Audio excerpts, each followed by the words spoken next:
How should you play suited ace-10? The value of this hand is highly position dependent. From early position, you should lean toward a conservative approach.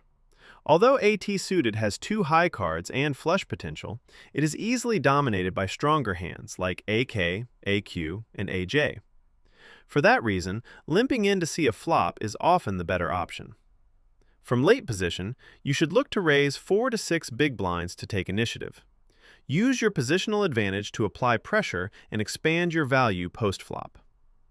From the blinds, facing a raise, calling is acceptable, but you should avoid 3-betting with this hand unless your opponent is extremely loose and weak. On the flop, if you hit top pair with a nut flush draw. If you were the pre-flop raiser, you should continuation bet to make weaker pairs and draws pay.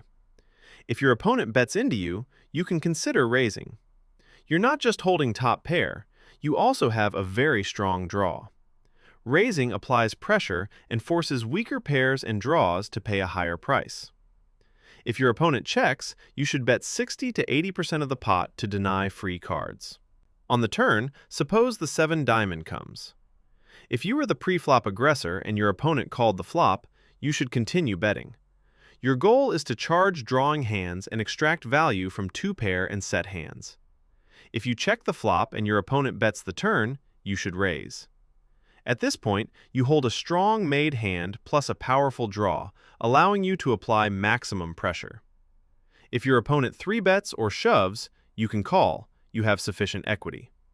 If your opponent checks, you should bet to deny free cards and continue extracting value from weaker pairs and draws. On the river, if the 7 hearts completes your nut flush.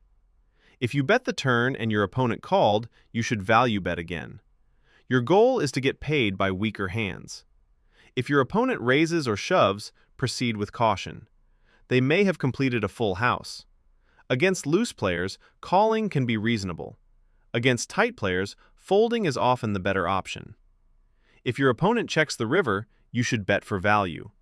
Failing to do so risks missing value from weaker straights or 2-pair hands that may still call.